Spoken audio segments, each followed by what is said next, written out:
आप सुन रहे हैं डॉक्टर प्रेम प्रकाश पत्र के साथ पुस्तक समीक्षा। आज की पुस्तक है भावना के विविध रंग। दोस्तों, कुदरत ने इंसान को एक ऐसी ताकत दी है, ऐसी नेमत दी है कि वो मुर्दा चीजों में भी जान डाल सकता है। मसलन ये किताब मेरे पास है और कागज, कलम और शाही का प्रयोग किया गया है। ये तीनों ही चीजें मुर्दा हैं।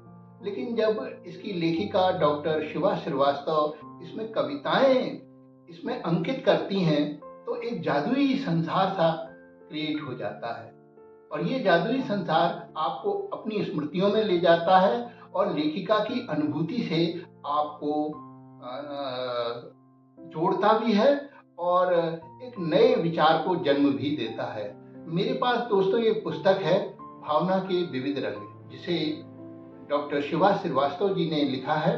और ये बहुमुखी प्रतिभा की धनी विदुषी लेखिका हैं। लेखिका होने के साथ साथ ये शिक्षक भी हैं।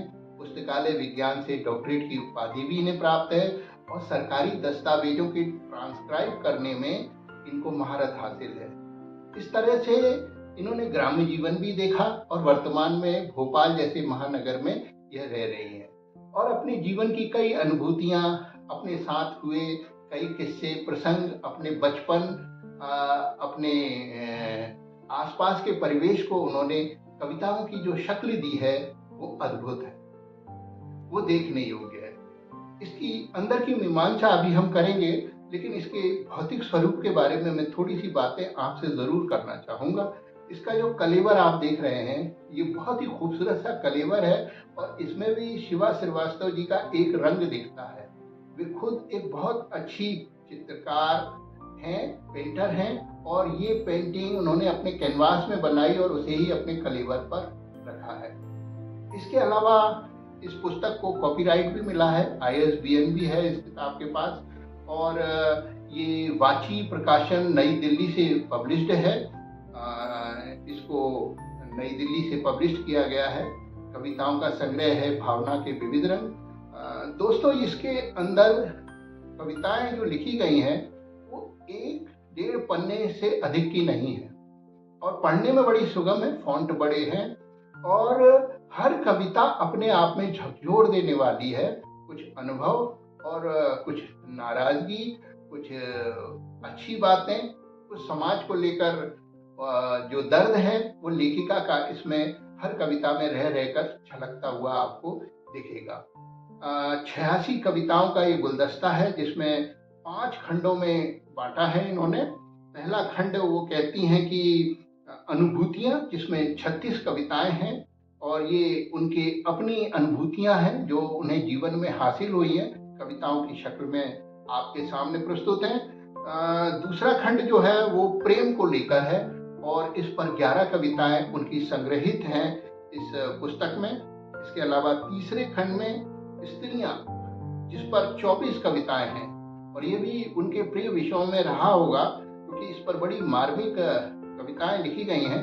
कुछ कविताओं का वाचन हम करेंगे आपके लिए अलग अलग रंग देने के लिए। एक और खंड है 4 जो प्रकृति और नदियों पर आधारित है। इसके अलावा खंड 5 जो है वो चुनिंदा कविताओं का एक संग्रह है जिसमें 20 छोटी छोटी सतसैया के तीर जैसी कविताएं हैं जो देखने में छोटी लगे, घाव करें गंभीर। बहुत मार्मिक बातें अपने माध्यम से, अपनी कलम के माध्यम से ये लेखिका कर रही हैं।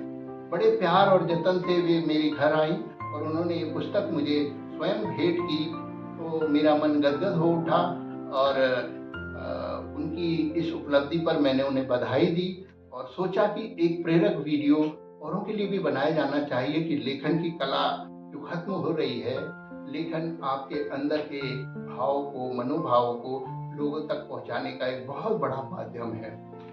दोस्तों, जब हम इस किताब को पलटते हैं तो इसकी भूमिका प्रख्यात समाज सेवक रघु ठाकुर जी ने लिखी है और प्राकथन बहुत बड़े साहित्यकार और एक साहित्यिक पत्रिका के संपादक श्री मुकेश वर्मा जी ने लिखा हुआ है और नीराजना जो है वो वरिष्ठ पत्रकार और कला समीक्षक जैन सिंह तोमर जी द्वारा लिखी गई है। लेखक ने भी अपनी अभिव्यक्ति और अपने अनुभव इसमें दर्ज किए हुए हैं। इन कविताओं से अलग इतर एक पन्ने पर उन्होंने अपनी माँ के लिए एक कविता समर्पित की है और ये माँ के प्रति उनके अगाध प्रेम को दर्शाती है।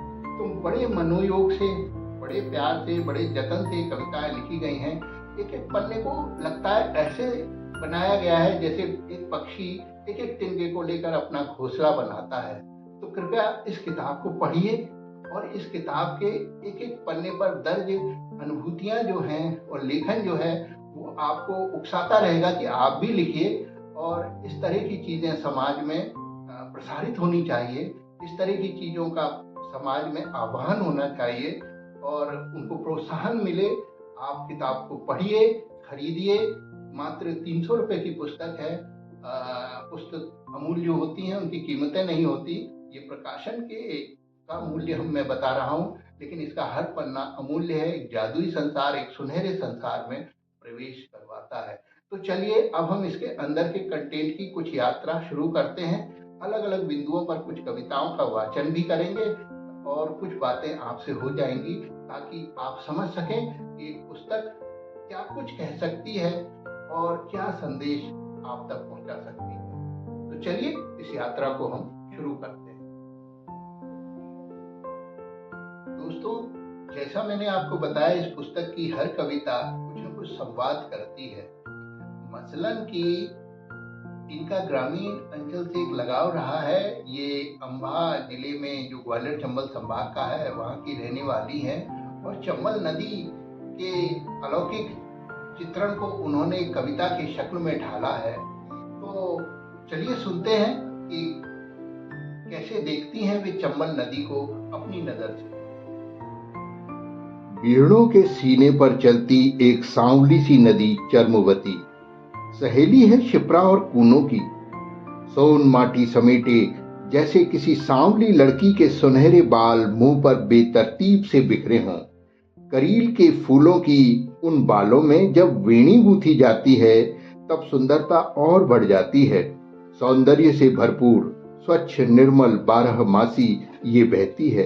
पर शापित, क्या दोष तुम्हारा, इस शकुनी ने पापी पासे तुम में बहाए।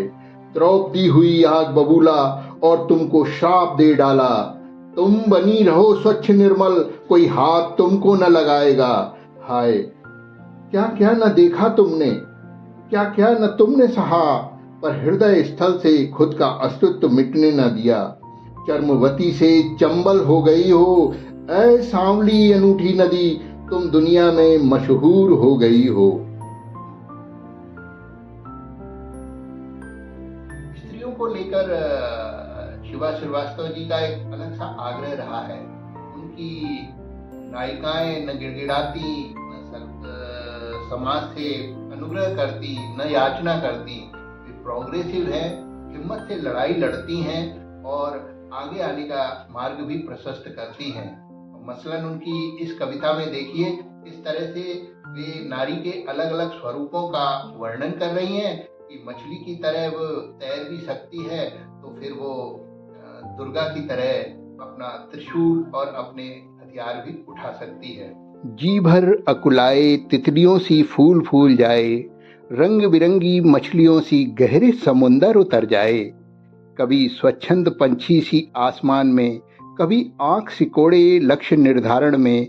हिरणी सी कुलाचे भर वात्सल्य छलकाती हर तरफ, न अपेक्षा से दुखी न शिकायत किसी से, न कल से डरती न भय आज से खाती। क्यों चाहिए साथ बस नाम का, क्यों प्रतीक्षा किसी की, नहीं चाहिए किसी दम्भ की परछाई भी। कोमल भी मजबूत भी, सहज सजग सरल निर्णायक निर्भीक, नारी औरत दुर्गा शक्ति। दोस्तों, इस संग्रह को देखने पर वास्तव में विविध रंग दिखते हैं। ये गुलदस्ते की तरह नजर आता है। यहाँ अलग अलग चीजों पर बातें की गई हैं। जैसे बचपन पे ही दो तरह की बातें यहाँ पर आपको सुनने को मिलेंगी। एक खिलता हंसता सपने देखता बचपन और एक मुरझाता हुआ बचपन। इन दोनों ही बचपन पर अलग अलग कविताएं जब डॉक्टर शिवा श्रीवास्तव लिखती हैं तो ऐसा लगता है कि उनकी दृष्टि सार्वभौमिक है। वे ऊंचाई नीचाई हर तरफ देख रही हैं और समाज के इस दोहन को भी देख रही हैं और मुस्कुराते हुए बचपन को भी देख रही हैं। चलिए सुनते हैं उनकी नज़र से कैसा लिखा है उन्होंने और क्या लिखा है। टूटे दांत चूहों के बिल में रखने से छोटे छोटे सुंदर दांतों की कल्पना, बीज निगल लेने से पेट में पेड़ का उगना, कानों और नाक से शाखा निकलने का डर, बचपन कैसा जादू भरा था। और ये सुनिए बचपन का दूसरा रंग। सर्दी जोरों पर है, बच्चे रात भर फुटपाथ पर सिकुड़े रहे, सड़क के कुत्ते उनसे सटकर सोते रहे, गुदड़ी में हाथ बढ़ाकर समेटते हुए वे पिल्लों की सांसें गिनते रहे। रूपक और उपमाओं का भी बहुत अच्छा प्रयोग किया गया है। हर रस की कविताएं आपको इसमें मिलेंगी, चाहे वो श्रृंगार रस की कविताएं हों या विभत्स रस की कविताएं हों या वीर रस की कविताएं हों, ये आपको मिलेंगी इसमें। और प्रतीकों का बहुत अच्छा प्रयोग किया गया है। एक नदी को नारी का प्रतीक देकर उन्होंने ये बात कही है कि एक नदी ऐसी भी मिली जो आगे जाकर कहीं नहीं मिली। तो इस तरह से बहुत अच्छे शब्दों का प्रयोग, सारगर्भित शब्दों का प्रयोग बहुत ही खूबसूरती से उन्होंने अपनी कविताओं में किया है।